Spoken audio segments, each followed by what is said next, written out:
They locked the Joker in a cell with the most dangerous prisoner ever created, not to punish him, but to watch who would break first. No cameras inside, no guards listening, just two monsters breathing the same air. By morning, one cell door would open, and only one of them would walk out smiling.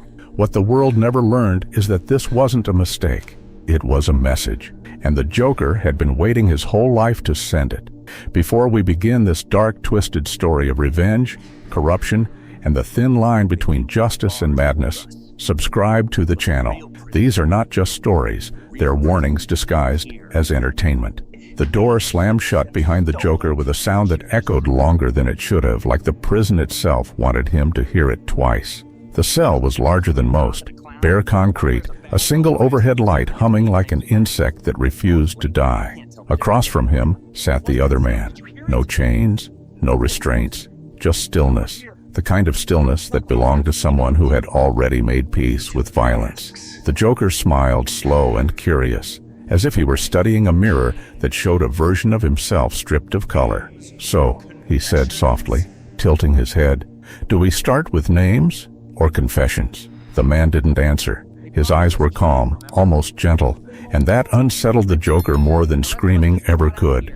This was the prisoner they whispered about in the corridors, the one even the guards avoided, a man who had caused riots without speaking, murders without touching, suicides without threats. They called him the Saint. The Joker chuckled under his breath. "Funny thing about saints," he murmured. "They always need sinners to prove they're holy." Hours passed like slow bleeding. The light flickered. Somewhere far away, metal screamed against metal. The Joker talked, not to fill the silence, but to shape it. He told stories about Gotham without naming it. About men in clean suits who stole futures while preaching order. About judges who sold mercy, and cops who rented their conscience by the hour. His voice carried humor, but underneath it ran something darker, something tired. The Saint finally spoke. "You punish corruption by becoming it," he said. His voice was calm, almost disappointed.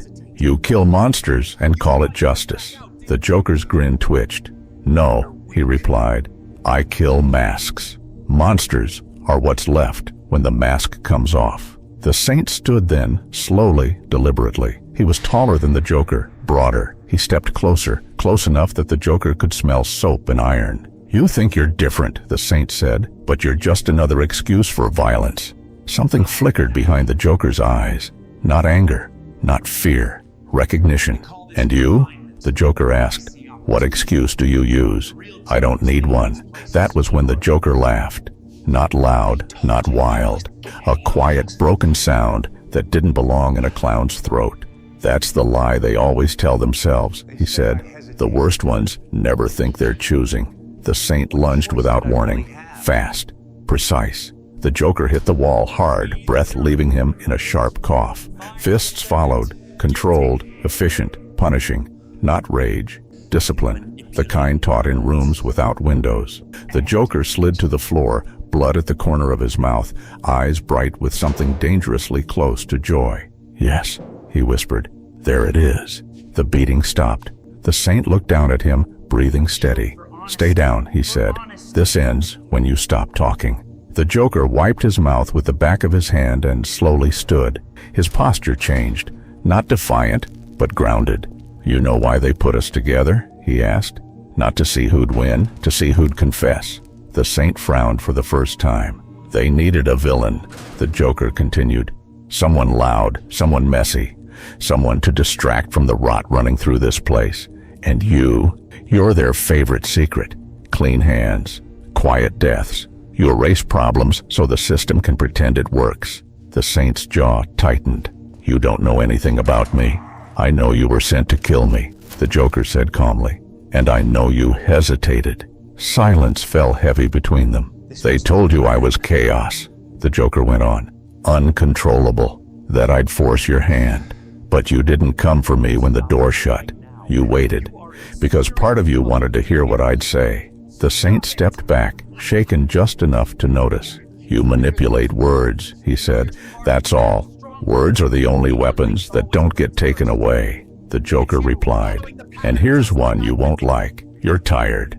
The saint turned away, jaw clenched, as if fighting something inside himself. The Joker watched closely, eyes sharp, voice gentle now. "You kill for order," he said. "I kill for honesty. That's the difference. I don't pretend the world is clean." A siren wailed suddenly, distant but rising. The lights flickered violently now. Somewhere, alarms began to overlap, screaming in different rhythms. The saint looked toward the door. "What did you do?" The Joker's smile returned, but it wasn't playful. It was purposeful. "Nothing," he said. "I just told the truth. And the truth has a way of spreading." The cell door began to unlock, but it wasn't guards waiting on the other side. And for the first time, the saint realized something terrifying. This meeting had never been about killing the Joker. It had been about choosing which monster the world needed next. The door slid open with a hiss that felt more like a sigh. Tired, reluctant. Not guards, not uniforms. Just darkness beyond the threshold, thick and waiting. The saint didn't move. The Joker did. He stepped forward as if greeting an old friend, shoulders loose, smile faint but steady. "You feel it too, don't you?" the Joker said quietly. That moment when the story stops pretending. Footsteps echoed from the corridor, uneven, uncertain.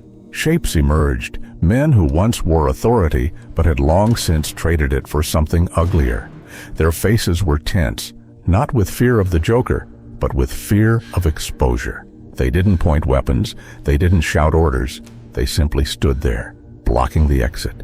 The saint's voice dropped. "This wasn't the plan." The Joker glanced back at him. "That's the problem with plans," he replied. "They only work if everyone believes in the same lie." One of the men spoke, voice cracking under forced confidence. "You both stay here, this ends tonight." The Joker laughed softly. "Oh, it ends," he said, "just not how you practiced it in the mirror." What followed wasn't a fight. It was a collapse. Words struck before fists ever could. The Joker spoke names, habits, patterns, things only someone who watched the cracks instead of the walls would notice. The men shifted, glances betraying alliances they never meant to reveal. One stepped back, another reached for reassurance, and found none. The saint watched, stunned. "You set this up," he whispered. "I nudged it," the Joker corrected. Corruption collapses when it realizes it's alone. Chaos erupted, not screaming, but scrambling. One man ran, another froze. A third turned on the rest, desperate to be first, to escape the sinking ship. In the confusion, the saint moved with instinct sharpened by years of obedience. He disarmed one, struck another, precise and efficient. But his face wasn't calm anymore. It was cracked open, raw with realization. When the noise finally died, the corridor was empty. No bodies in sight. Just echoes, fading into the prison's bones. The saint stood breathing hard. "You didn't have to do this," he said. The Joker wiped dust from his coat, almost tenderly. "That's where you're wrong," he replied. "I did. Because you were never meant to stay a secret." They walked together now, past cells where eyes watched in silence. No one shouted. No one laughed. It was as if the building itself held its breath. At the end of the hall, a door waited. Wide, heavy, final. "This is where it ends," the saint said. The Joker stopped. For the first time, his smile faded completely. "For you, maybe," he said. "For me, it's just another punchline." The saint turned to him, voice breaking. "You want me to replace you, to be the monster they can't control. I want you to stop pretending you're better," the Joker answered. "I want you to choose. Stay clean and let the rot win, or get your hands dirty for something real." Sirens wailed again, closer now. The saint looked at the door, then back at the Joker. "What happens to you?" The Joker's grin returned, softer, sadder. "I do what I always do," he said. "I take the blame." The door burst open. Lights flooded the hall. Orders shouted. Boots thundered. The saint hesitated only a second before stepping forward into the light, hands raised, face composed. The Joker stayed in the shadows, already fading into the story they needed him to be. Later, the reports would say the Joker was found alone, laughing, unbroken. They would say the saint escaped during the disturbance, his fate unknown. They would say order was restored. But weeks later, the city would change. Deals would fall apart. Quiet tyrants would vanish. Men who once slept peacefully would wake screaming, haunted by the feeling of being watched. And somewhere, in a narrow room with cracked paint and no windows, the Joker would smile at the sound of distant sirens. Because the truth was simple, and it was cruel. The Joker never wanted to be the hero. He just knew that sometimes the only way to save a broken world is to become the villain it can't forget. If this story made you question who the real villain is, then its job is done. Darkness doesn't always destroy. Sometimes it reveals. Stay with us, because the next story might change the way you see justice forever.